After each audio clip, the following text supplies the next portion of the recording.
Hello అండి, అందరికీ నమస్కారం. వాయిస్ ఆఫ్ హర్షిని ఛానల్కు స్వాగతం. ఈరోజు మనం అభినందన కథను విందామండి. నా ఛానల్ని ఫస్ట్ టైం చూస్తున్న వాళ్ళు సబ్స్క్రైబ్ చేసుకొని నన్ను ఎంకరేజ్ చేయండి. అనంత అరుస్తూ హడావిడిగా లోపలికి వస్తున్న భర్తను వింతగా చూసింది అనంతలక్ష్మి. అదేమిటండి, నేను ఇక్కడే కూర్చున్నాను కదా, అరుస్తూ అలా వెళ్ళారేమిటి అన్నది. అప్పుడు చూశాడు ఆనందరావు భార్యని. ఓ, నువ్విక్కడే ఉన్నావా? ఎండలోంచి వచ్చిన మూలాన కళ్ళు మసగ్గా ఉండి నువ్వు కనిపించలేదు అనంత, ఈ విషయం విన్నావా? దారిలో దుర్గారావు కనిపించి చెప్పాడు. ఎంబ్రాయిడరీ చేస్తున్న పిల్లో కవర్ ఓ పక్కన పెట్టి ఏమిటన్నట్టు చూసింది అనంతలక్ష్మి. ఆనందరావు వచ్చి భార్య పక్కన కూర్చున్నాడు. 4 రోజుల క్రితం పిక్నిక్కి వెళ్ళిన జమున్ని ఎవరో రౌడీ వెధవలు రేప్ చేశారట. ఆ మాటతో నిశ్చేష్టగా అనంత ఉండిపోయింది.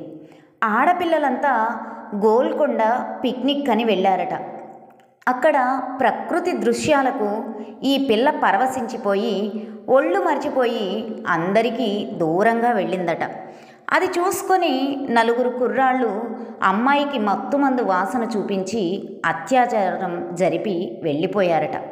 పిల్లలంతా తిరిగి బయలుదేరే సమయానికి జమున కనిపించక అంతా వెతికితే ఈ పిల్ల స్పృహ లేకుండా కనిపిస్తే వాళ్ళు కంగారుగా ఆ పిల్లను తీసుకెళ్ళి హాస్పిటల్లో జాయిన్ చేశారట. క్లోరోఫామ్ వాసన చూపించినందువల్లే జమున అలా స్పృహ లేకుండా ఉందని, ఆమె రేప్ చేయబడిందని డాక్టర్ చెప్పారట. చాలా బాధపడిపోయింది అనంత. అయ్యయ్యో, ఎంత దారుణం జరిగిపోయిందండి. వియ్యంకుడు వియ్యపురాలు ఎంత కుమిలిపోతున్నారో, కోడలు ఎంత డీలా పడిపోయిందో. 4 గంటలకు ట్రైన్ ఉంది కదా, మనం వెంటనే బయలుదేరి వెళ్ళి చూసొద్దామంది. కోపంగా చూశాడు ఆనందరావు. ఎక్కడికి బయలుదేరి వెళ్ళేది? నీకు గాని మతి చలించిందా ఏం?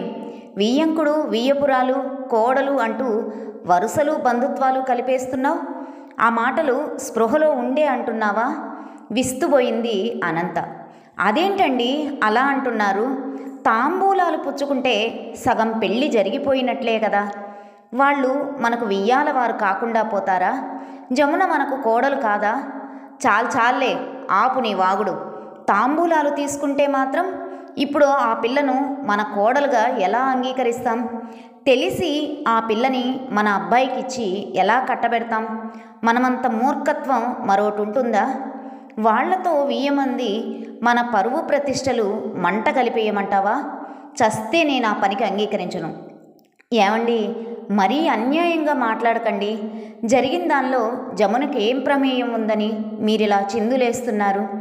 ఎవరో పశువులు చేసిన పనికి శిక్షిస్తానంటున్నారా? పిల్లను తప్పుబట్టక జరిగిన దానికి ఆ పిల్లని పొగుడుతూ సభ ఏర్పాటు చేసి సన్మానం చేయమంటావా అన్నాడు. ఆడపిల్లకి శీలం ఎంత అవసరమో, అదెంత విలువైనదో, దాన్ని కోల్పోవడం ఎంత నీచమైందో నీకు మాత్రం తెలీదా? ఎవరో చేస్తే మటుకు మలినమైంది ఈ పిల్ల శరీరం. అలాంటి కళంకం ఉన్నదాన్ని పరువు మర్యాద గల వాళ్ళెవ్వరూ కోడలిగా అంగీకరించరు. భర్త మూర్ఖత్వానికి అనంతలో కోపం తారాస్థాయికి చేరింది. ఎందుకు అంగీకరించరు? నేను అంగీకరిస్తాను. నేనే కాదు, మానవత్వం ఉన్న మనుషులెవరైనా సరే అంగీకరించి తీరతారు. ఆడపిల్ల తన ఇష్టపూర్వకంగా పెడదోవ పడితే ఆమెను తప్పు పట్టచ్చు. కానీ ఆమెకి ఏమాత్రం సంబంధం లేకుండా అతి దారుణంగా వంచనకు గురైతే ఆ పిల్లను దోషిగా మాట్లాడితే మాత్రం నేను సహించను. మీకు అంతగా పౌరుషం ఉంటే ఆ పిల్లను పాడు చేసిన బాస్టర్డ్స్ని పట్టుకొని వాళ్లకు తగిన శిక్ష పడేలా చేయండి. చాలే, ఆపింక నీ ఉపన్యాసం. ఇదేమన్నా సినిమా అనుకున్నావా?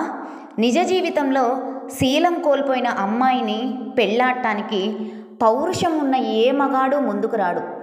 ఆదర్శం అంటూ చేసుకున్న ఏ చచ్చు వెధవ సుఖంగా ఆ పిల్లతో కాపురం చేయలేడు. అయినా మన అబ్బాయి విషయంలో నీకేమిటి భరోసా? వాడు నా రక్తం పంచుకు పుట్టాడు. చస్తే ఇలాంటి పరువు తక్కువ పనికి సిద్ధపడి ఆ పిల్లను పెళ్ళాడటానికి ససేమీరా ఒప్పుకోడు. వాడిలో నా రక్తం కూడా ప్రవహిస్తోందండి. ఆ సంగతి మర్చిపోకండి. వాడు నేను చెప్పినట్లు వింటాడు.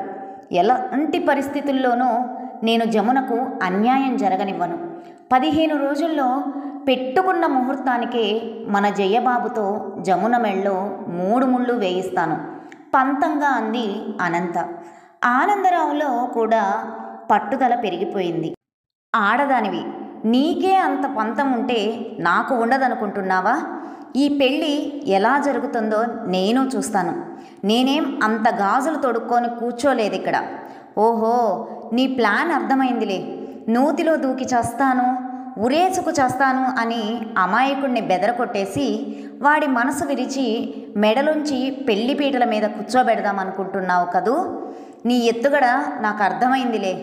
కానీ అనంత, ఇదిగో ఇప్పుడే చెబుతున్నాను, నువ్వు ఏదో రకంగా ఆ పిల్ల మెళ్ళో మనవాడి చేత్తో తాళి కట్టించినా అది 3 నాళ్ల ముచ్చటగా చేయకపోతే చూడు, వాళ్ళిద్దరికీ మనస్పర్ధలు సృష్టించి మనవాడితో విడాకులిప్పించి వచ్చిందాన్నే ఆ పిల్లను పుట్టింటికి తోలకపోతే నా పేరు ఆనందరావే కాదు. ప్లీజ్ మీరలా మాట్లాడకండి. నేను విని జీర్ణించుకోలేకపోతున్నాను. ఒకసారి ఎంగేజ్మెంట్ జరిగి పెళ్ళి ఆగిపోయిన పిల్లను, అందులోనూ శీలం కోల్పోయిందన్న ముద్రపడ్డ పిల్లను పెళ్ళాడే సంస్కారవంతులు అరుదుగా ఉంటారు. ఆ పిల్ల స్థితిలో మనమ్మాయే ఉంటే మనకెంత బాధగా ఉంటుందో అని, ఎలా జరిగితే బాగుంటుందని ఆశిస్తామో ఒక్కసారి ఆలోచించండి. ఇంకా మీరు పట్టిన కుందేటికి 3 కాళ్ళని మూర్ఖంగా భీష్మించు కూర్చుంటే మాత్రం నేను చేసేది ఏం లేదు. కానీ ఆ పిల్ల బతుకు మాత్రం అన్యాయం కానేను. జయబాబు మంచి మనసున్నవాడు. వాడు తప్పక నా మాట వింటాడనే నమ్మకం నాకుంది. వినని పక్షంలో వాడు నా కొడుకే కాదనుకుంటాను. మానవత్వం ఉన్నవారైతే మంచి మనసుతో మీరు నన్ను అర్థం చేసుకోండి. ఎవరైనా నోటికొచ్చినట్లు పేలినా వాళ్లకు సరైన సమాధానం చెప్పి వాళ్ల నోళ్ళు శాశ్వతంగా బోయించండి. భర్తకు నచ్చజెప్పాలని శతవిధాలా ప్రయత్నిస్తోంది అనంత. భార్య చెప్పే కొద్దీ ఆనందరావు మరీ బిగుసుకుపోయి కూర్చున్నాడు. ఇంకా ఆఖరికి అనంత సహనం కోల్పోయింది. ఏంటి, ఇందాకటి నుంచి మెల్లిగా మాట్లాడుతుంటే చెట్టెక్కి కూర్చుంటున్నారు? ఏం, శీలం అనేది ఆడదానికే కాదు, మగాడికి కూడా ఉండాలి కదా. ఆ లెక్కన నేను మీకు ఎప్పుడో విడాకులు ఇచ్చి ఉండాల్సింది. ఎందుకలా ఏం తెలియని అమాయకపు చక్రవర్తిలా చూస్తారు? మన పెళ్లి కాని క్రితం మీరు వెలగబెట్టిన భాగోతం నాకు తెలియదనుకుంటున్నారా?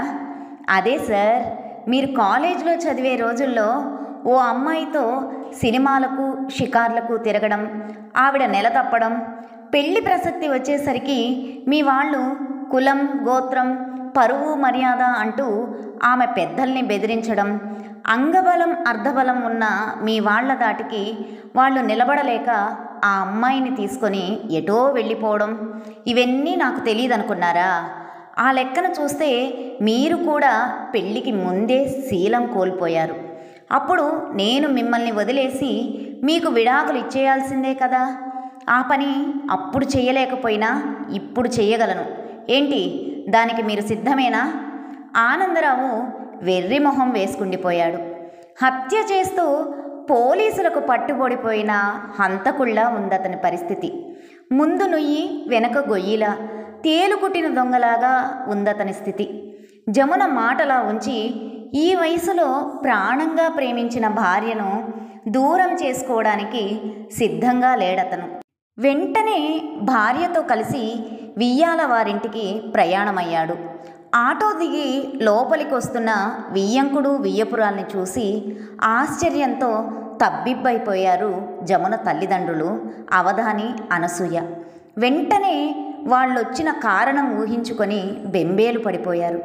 మనసు చిక్కబట్టుకొని అవధాని వియ్యాల వారిని లోపలికి ఆహ్వానించి తీసుకెళ్ళాడు. కానీ దుఃఖం ఆపుకోలేని అనసూయ మాత్రం వంటగదిలోకి వెళ్ళి కుమిలి కుమిలి ఏడ్చింది. అక్కడికొచ్చిన అవధాని భార్యను కోప్పడ్డాడు. అవతల వాళ్ళు వచ్చి కూర్చుంటే నువ్వు ఇక్కడ కూర్చొని ఏడుస్తున్నావా? వాళ్ళు వెళ్ళాక తీరిగ్గా ఏడవచ్చు. ముందలా వచ్చి వాళ్ళని పరికరించు.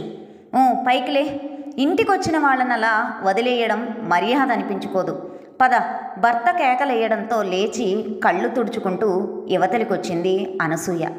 అనంతలక్ష్మి ముందుగా పలకరించింది. ఏమండి వదినగారు, బాగున్నారా? అయ్యో అదేంటండి మీ కళ్ళలా వాచిపోయి ఉన్నాయి? సరిపోయింది. 24 గంటలు బాధపడుతూ కూర్చుంటున్నారా? వదినగారు, మీరే ఇలా ఉంటే ఇంకా జమున ఎలా ఉంటుందండి? ఏది మా కోడలు కనిపించదే, ఇంట్లో లేదా? ఆమె మాటలకు షాక్ తిన్నట్లయినారు అవధాని, అనసూయ. కోడలు ఏమంటున్నారండి వదినగారు? నేను సరిగ్గా విన్నానా లేదా? సందేహం తీరక అడిగింది అనసూయ. అదేంటి వదినగారు వింతగా మాట్లాడుతున్నారు?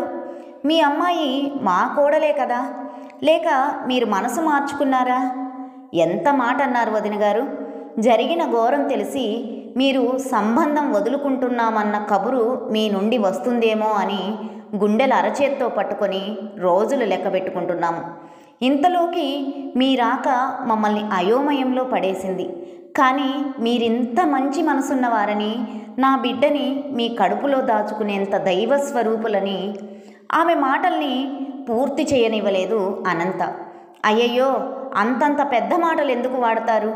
తాంబూలాలు మార్చుకున్న నాటి నుండి జమున మా కోడలయ్యింది. జమున నా బిడ్డ లాంటిది. నా బిడ్డకి ఏదన్నా జరిగితే ఆమె నోదార్చవలసిన బాధ్యత మాకు లేదంటారా? ఏది జమున ఎక్కడుంది? గదిలో ఉందా? చనువుగా లేచి అటు నడిచింది అనంత. ఆమెను అనుసరించి వెళ్ళింది అనసూయ. ఆనందరావు 2 చేతులు పట్టుకొని కళ్ళకద్దుకున్నాడు అవధాని. బావగారు, మీ మంచితనాన్ని మాటల్లో వర్ణించలేము. ఇది కళ నిజమా అనిపిస్తోంది. మీలాంటి మానవత్వం ఉన్న సంస్కారులుండబట్టే ఈ దేశం ఇలా నడుస్తోంది. నా చర్మంతో చెప్పులు కుట్టించిన మీ రుణం తీర్చుకోలేను. అవధాని కళ్ళు 2 నీటితో నిండుకున్నాయి. అవధాని మాటలకు ఇబ్బందిగా ఫీల్ అవ్వసాగాడు ఆనందరావు. అతని మాటలు ఆనందరావు మనసు మీద సూటిగా దెబ్బ కొడుతున్నాయి. అతని మాటలు పచ్చి వెలక్కాయలా ఆనందరావు గొంతుకు అడ్డం పడ్డాయి. వాళ్ల కృతజ్ఞతలకు అనంతలక్ష్మి అర్హురాలని నోరు విప్పి చెప్పడానికి ఆనందరావుకి అహం అడ్డొచ్చింది. అనంత ఆనందరావు ఇంటికి చేరేసరికి జయబాబు ఆటో దిగుతూ కనిపించాడు. ఎక్కడి నుంచమ్మా వస్తున్నారు? కొడుక్కి అంతా వివరించి చెప్పింది అనంత. అమ్మా, ఈ వార్త నేను పేపర్లో చదివాను. అక్కడ సర్కిల్ ఇన్స్పెక్టర్ నా ఫ్రెండే. వాడికి విషయమంతా వివరించి ఆ రాస్కెల్ని ఎలాగైనా పట్టుకోమని రిక్వెస్ట్ చేశాను. డ్యూటీనే ప్రాణంగా భావించేవాడు. ఎలాగైతేనే ఆ దుష్ట చతుష్టయాన్ని పట్టుకోగలిగాడు. మళ్ళీ తిరిగి ఈ జన్మకి మరే ఆడపిల్ల జోలికి పోకుండా మంచి ట్రీట్మెంట్ ఇస్తానన్నాడు వాళ్లకు. అమ్మా, నేను ఓసారి జమున దగ్గరికి వెళ్ళి తనకు ధైర్యం చెప్పి వస్తానమ్మా. కొడుకు మాటలు వీణుల విందుగా వినిపించాయి అనంతలక్ష్మికి. అయోమయంలో పడేశాయి ఆనందరావుని. చూశారా నా పెంపకం ఎలాంటిదనుకున్నారు? మంచి ఎరువు వేసి సక్రమమైన పద్ధతిలో పెంచిన మొక్క సత్ఫలితాలనిచ్చినట్లే నా బిడ్డకు చిన్నప్పటి నుంచి సంస్కారాన్ని ఉగ్గుపాలతో రంగరించి పోశానండి. ఎలాంటి చీడపీడలనైనా తట్టుకొని ఏపుగా పెరిగిన మొక్కలాంటి వాడండి నా కొడుకు. కన్న కొడుకును కళ్ళ నిండుగా చూసుకుంటూ గర్వంగా చెప్పింది అనంతలక్ష్మి. ఇలా అమ్మలా ఆలోచించే అత్తగారులందరికీ పాదాభివందనాలు. అందరికీ హ్యాపీ మదర్స్ డే. విన్నారు కదండి, కథ సమాప్తం. ఈ కథ మీకు నచ్చినట్లయితే లైక్ చేయండి, షేర్ చేయండి, కామెంట్ చేయండి. నా ఛానల్ సబ్స్క్రైబ్ చేసుకొని నన్ను ఎంకరేజ్ చేయండి. ఉంటానండి.